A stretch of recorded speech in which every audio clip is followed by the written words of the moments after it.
Bonjour, aujourd'hui je vais vous raconter l'histoire du vieux sage et du voyage du prince.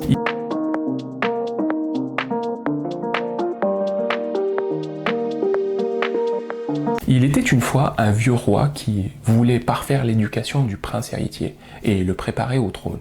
Et pour ce faire, il le confia au vieux sage du château. Celui-ci lui dit « Je vais t'envoyer faire un voyage sur le chemin de la vie. Sur ta route, tu trouveras 3 portes. Sur chacune des 3 portes, tu verras des préceptes que tu devras suivre, sans quoi tu seras condamné à revivre sans cesse ce que tu auras fui. Je ne peux pas t'en dire plus. » Le jeune prince quitta aussitôt le château et s'engagea sur le chemin de la vie. Il commença par rencontrer la première porte, sur laquelle il lit « Change le monde ». C'est exactement ce que je comptais faire, pensa-t-il. Puis il entama son premier combat qui dura des années. Sa jeunesse et sa vigueur le poussèrent à se confronter au monde, à vouloir le modeler, le conquérir et le transformer selon ses propres désirs. Au début, il y trouva du plaisir, et se sentit fort et conquérant, mais au final, il ne réussit pas à le changer comme il voulait. Le jeune prince continua quand même son chemin et rencontra la deuxième porte, sur laquelle il lit « Change les autres ». C'est exactement ce que je comptais faire, pensa-t-il. Puis, il entama son deuxième combat qui dura des années. Sa jeunesse et sa naïveté le poussèrent à s'insurger contre tout ce qui pouvait lui déplaire chez ses semblables. Il chercha à infléchir leur caractère, à extirper leurs défauts. Au début, il se sentit investi d'une mission sacrée, mais au final, il ne réussit pas à les changer comme il désirait. Le jeune prince continua tout de même son chemin et rencontra la troisième porte, sur laquelle il lit « Change-toi toi-même ». « Ah, j'ai compris, c'est par là qu'il fallait commencer, pensa-t-il. Mais j'ai mis du temps à comprendre que la cause de mes problèmes venait de moi-même. Je sais donc ce qu'il me reste à faire. » Et il entama son troisième combat, qui dura des années. Sa persévérance et ses convictions le poussèrent à infléchir son caractère, à supprimer ses imperfections et à changer en lui tout ce qui ne correspondait pas à son idéal. Au début, il eut l'impression de se dresser contre lui-même. Il eut l'impression de mener un combat contre son côté obscur, et certes il eut quelques succès, mais il rencontra beaucoup d'échecs et de résistance. Et un beau jour, le vieux sage lui apparut et lui demanda « Qu'as-tu appris sur le chemin ?»« J'ai appris 3 leçons, répondit le prince. « Quelle est la première ?» demanda le sage. « J'ai appris que je ne pourrais jamais façonner le monde à ma guise, répondit le prince, et qu'il fallait plutôt que je concentre mes forces sur ce que je pouvais changer, et ne pas perdre mon temps sur ce qui m'échappe. »« Très bien, répondit le sage en souriant. Et quelle est la seconde leçon ? J'ai appris que je ne pourrais jamais modeler les autres selon mes envies, répondit le prince, et qu'il fallait plutôt que je concentre mes forces sur le regard que je projette sur eux, et ne pas perdre mon temps à les juger. » Très bien, répondit le sage en souriant. Et quelle est la troisième leçon ? J'ai appris que je ne pourrais jamais me changer en une seule fois, répondit le prince. Et que pour m'améliorer, il fallait d'abord que je me concentre sur ce qui semble être à ma portée, et d'avancer selon mon rythme et mes forces, pour éviter tout épuisement et abandon. Excellent, répondit le sage tout content de son élève. Maintenant, retourne-toi et contemple le chemin parcouru. Puis il disparut. Regardant en arrière, le prince vit dans le lointain la troisième porte et s'aperçut qu'elle portait sur sa face arrière une inscription qui disait « Accepte-toi toi-même ». Le prince s'étonna de ne pas avoir vu cette inscription lorsqu'il avait franchi la porte la première fois dans l'autre sens. Il vit aussi éparpillé sur le sol autour de lui tout ce qu'il avait rejeté et détesté en lui, ses ombres, ses peurs, ses limites, tous ses vieux démons. Il apprit alors à les reconnaître, à les accepter et à les aimer. Cela lui prit quelques mois, mais il finit par apprendre à s'aimer lui-même, sans plus se comparer, se juger ou se blâmer. Puis, il avança et regarda en avant, et vit au loin la deuxième porte, et s'aperçut qu'elle aussi portait une inscription derrière, en disant « Accepte les autres ». Le prince s'étonna encore une fois de ne pas avoir vu cette inscription lorsqu'il avait franchi la porte la première fois dans l'autre sens. Tout autour de lui, il reconnut les personnes qu'il avait côtoyées dans la vie. Celles qu'il avait aimées, celles qu'il avait détestées, celles qu'il avait soutenues et celles qu'il avait combattues. Cela lui prit quelques mois, mais il finit par les accepter et les aimer, avec leurs défauts et leurs imperfections, sans les juger ni les blâmer. Une fois ceci fait, le prince avança et vit au loin la première porte, et s'aperçut qu'elle portait elle aussi sur sa face arrière une inscription qui disait « Accepte le monde ». Il regarda autour de lui et reconnut ce monde qu'il avait cherché à conquérir, à transformer, à changer.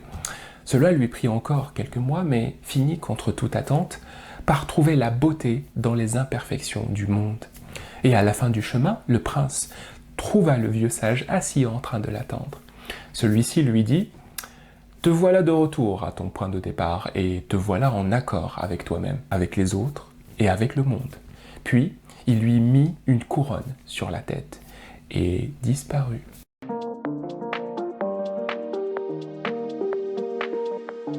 Premier point d'analyse, il est parfois très enrichissant de laisser la personne commettre ses propres erreurs au lieu de lui donner machinalement les instructions ou les solutions. J'ai rencontré dans ma vie d'excellents professeurs et enseignants qui passaient parfois énormément de temps à vouloir expliquer une leçon ou le pourquoi du comment d'une théorie, avec la plupart du temps un vrai sens pédagogique et une patience à toute épreuve.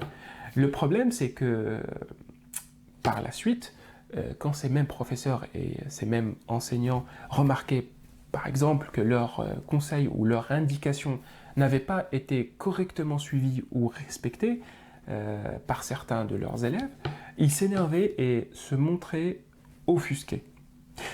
J'ai longtemps cru que c'était un comportement normal. Comment ne pas s'énerver quand on a passé des années à maîtriser une discipline, des semaines à préparer un cours et des heures à expliquer une leçon, et puis constater par la suite que celle-ci n'est pas appliquée.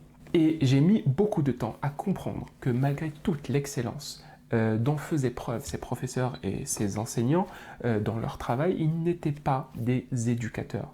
Leur méthode d'enseignement pouvait être très efficace et très redoutable quand il s'agissait de sciences exactes comme des mathématiques ou de la physique. Mais quand il était question de sciences humaines, leur méthode d'enseignement devenait complètement inadaptée. Et d'ailleurs, l'histoire du jeune prince m'a aidé à comprendre d'une manière très claire la différence entre le travail d'un enseignant et celui d'un éducateur. Voyez-vous, dans cette histoire, le vieux sage, l'enseignant, on va dire, invite le jeune prince à suivre un long chemin sans jamais intervenir dans son cheminement, pour empêcher par exemple, une erreur ou corriger une mauvaise trajectoire.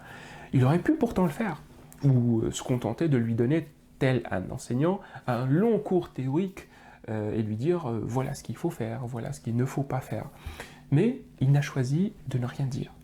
La conclusion que je peux donc en tirer, c'est que parfois, l'être humain a besoin de commettre ses propres erreurs pour apprendre convenablement ses leçons. Que l'être humain a parfois besoin de parcourir un long chemin avant d'arriver à son point de départ. Et qu'il fallait que j'apprenne à résister à cette envie naturelle qui est de vouloir étaler ma science et de donner des leçons de morale gratuites à des personnes moins expérimentées que moi et de les laisser plutôt faire leur propre cheminement. Deuxième point d'analyse, il est parfois nécessaire d'avoir un recul pour pouvoir voir des évidences et éviter de commettre inutilement des erreurs non nécessaire. Dans cette histoire, le jeune prince avance sans s'arrêter, sans se retourner et sans prendre de recul. Une fois sur le chemin de retour, il s'étonne à chaque fois de voir une inscription à l'arrière des portes qu'il a déjà franchies. Il lui a fallu un long chemin et plusieurs années d'expérience pour qu'il découvre des inscriptions qu'il aurait facilement pu lire si s'était donné la peine au début de bien observer les portes. Quand je fais le parallèle entre cette histoire et ma vie de tous les jours, je constate que beaucoup de personnes prennent des fois des décisions absurdes ou commettent parfois des erreurs lourdes de conséquences, des erreurs qui auraient pu être évitées, juste avec un petit peu de recul, puis passent des années à regretter une attitude ou une action prise en quelques minutes de précipitation. Par exemple, par manque de recul, certaines personnes intelligentes peuvent s'avancer dans des projets perdants. Certaines personnes aguerries peuvent s'engager dans des relations toxiques. Certaines personnes pragmatiques peuvent faire confiance à des escrocs. Pour résumer, cette histoire m'a rappelé à quel point le recul était nécessaire dans la prise de décision, peu importe l'urgence du moment, et que le recul permettait de distinguer, disons, deux types d'erreurs. les erreurs nécessaires et fertiles, que moi personnellement j'appelle des expériences, pas des erreurs. Et puis il y a les erreurs gratuites et évitables, que j'ai tendance à appeler des bêtises.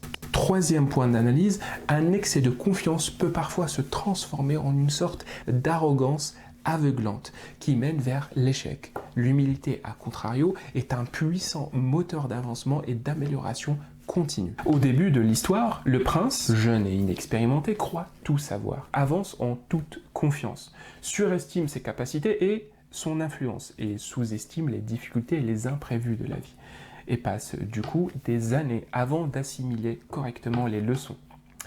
Plus tard, son approche devient plus posée, plus mesurée et plus humble, et réussit à parcourir le chemin du retour beaucoup plus rapidement et beaucoup plus profondément. Quand j'ai fait le parallèle entre cette histoire et ma vie, j'ai constaté deux choses.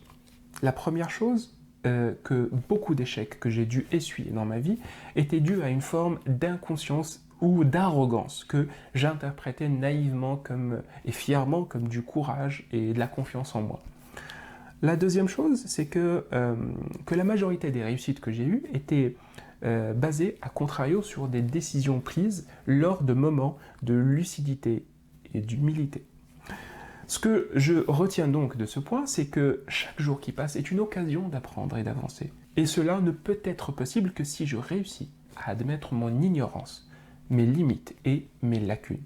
J'ai l'intime conviction aujourd'hui qu'il n'y a pas pire élève de la vie qu'une personne inexpérimentée qui pense avoir tout compris du monde en lisant juste quelques articles ou quelques livres. Voilà, nous arrivons à la fin de cette histoire et je vous remercie de m'avoir suivi. N'hésitez pas à me laisser en commentaire vos impressions, vos remarques et aussi votre analyse de l'histoire. Si vous avez besoin d'échanger sur un autre sujet ou d'être accompagné, n'hésitez pas à me contacter ou à aller faire un tour sur mon site web. Cela vous permettra d'avoir plus d'informations sur moi et sur ce que je propose comme service. Quant à moi, je vous donne rendez-vous dans quelques jours avec une nouvelle vidéo dans laquelle je partagerai avec vous quelques points d'analyse concernant l'histoire d'aujourd'hui.